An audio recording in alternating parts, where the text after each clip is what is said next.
Assalamualaikum warahmatullahi wabarakatuh. Salam dan bahagia. Nama saya Andika Satriadi.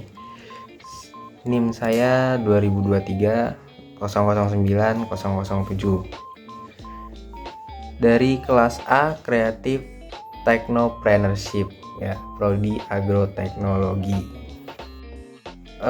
Saya di sini akan mempresentasikan studi kasus bisnis inovasi kreatif di industri roti dan kopi. Dan dengan contoh ya, di sini tuh ada Roti-O.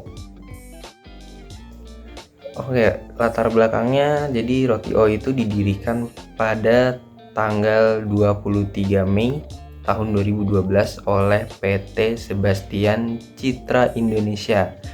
Sukses dengan konsep unik aroma kopi sebagai daya tarik utamanya. Nah, gerai pertamanya itu ada di stasiun Jakarta Kota di Jakarta Barat. Berkembang dengan lebih dari 650 outlet di seluruh Indonesia berkat lokasi strategis di area ramai seperti stasiun, bandara, dan mall yang menyasar kaum-kaum komuter dan traveler.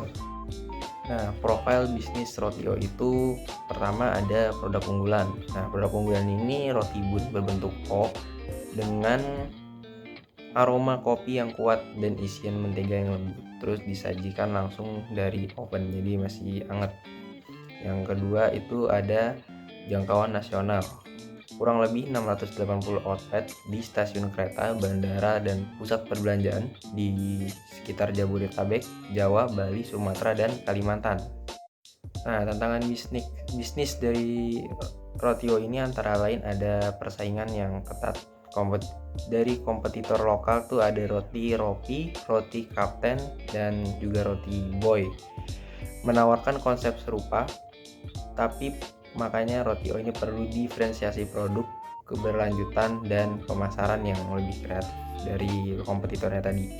Terus ada biaya operasional yang tinggi, mengelola kurang lebih dari 680 outlet memerlukan kontrol mutu yang ketat, sewa lokasi premium, dan logistik distribusi adonan beku.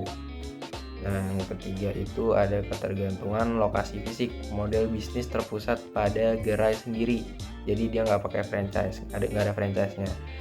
Pandemi COVID-19 juga mengurangi traffic di stasiun dan bandara. Segmentasi pasar. Segmentasi utamanya itu Roti-O adalah kaum komuter dan traveler muda yang masih aktif, dinamis, dan menyukai snack-snack praktis beraroma kopi untuk menemani kesibukan sehari-hari. Terus karakteristiknya, konsumen Roti-O itu menghargai kenyamanan dan inovasi rasa. Mereka juga aktif di media sosial serta mencari kualitas yang konsisten. Mereka menyukai produk yang terjangkau namun tetap terasa premium sesuai dengan gaya hidup modern. Yang ketiga itu target pasar atau pasar sasaran.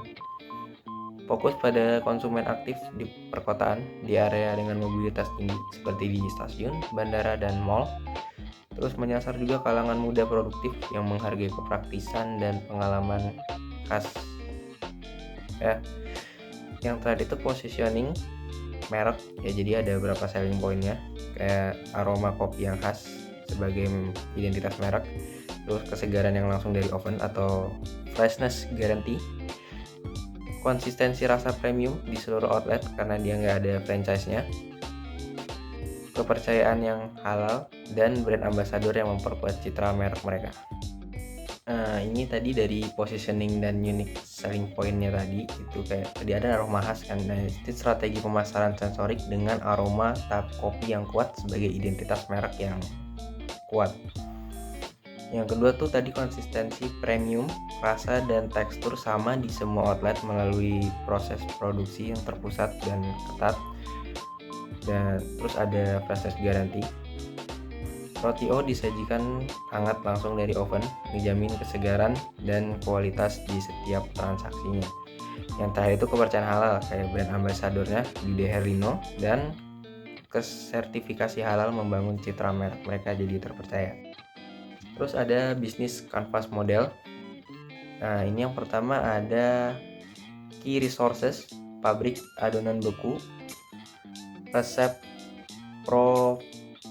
dirtari dan karyawan terlatih, sistem IT loyalitas dan jaringan distribusi. Nah, selanjutnya tuh ada value proportion. Roti O itu khas dengan rasa yang konsisten. Beragam menu kayak pastry, minuman, kopi, terus juga baru-baru ini ada es krim. Pengalaman yang cepat, praktis, dan harga yang terjangkau. Nah, setelahnya ada key partner. Pemasok bahan baku, manajemen lokasi kayak di stasiun atau di bandara, terus mitra logistik melalui platform pembayaran digital kayak sekarang udah bisa pakai kris yang bisa diakses lewat hampir semua e-wallet yang ada di Indonesia. Yang terakhir itu key activities, produksi dan pemanggangan, manajemen rantai pasok, inovasi produk kayak Krombo itu Kromboloni, terus es krim bun jadi roti O itu dibelah dikasih es krim di tengahnya. Yang terakhir itu pemasaran digital dan quality control.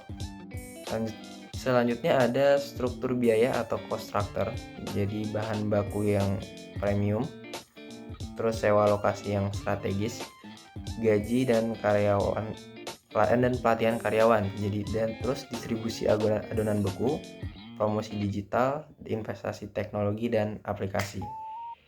Nah, karena ada struktur biaya, jadi ada sumber pendapatan juga atau revenue stream.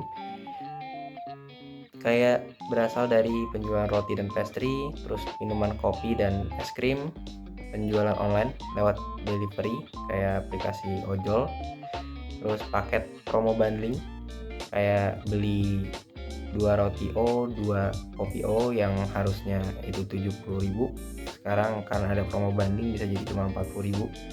Selanjutnya ada merchandise dan subscription box.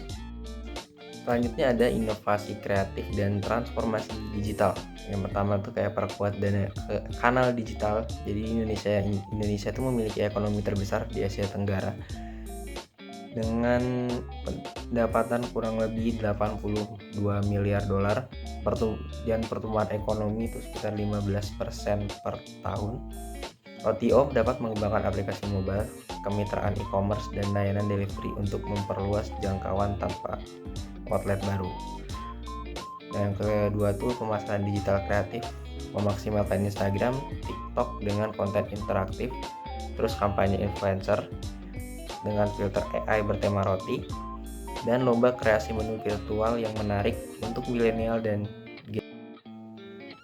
yang selanjutnya itu otomasi operasional, diterapkan IoT di dapur kayak smart oven, terus sensor yang berkualitas dan sistem ERP integritas dengan terintegrasi dengan monitoring stok real time dan konsistensi produk.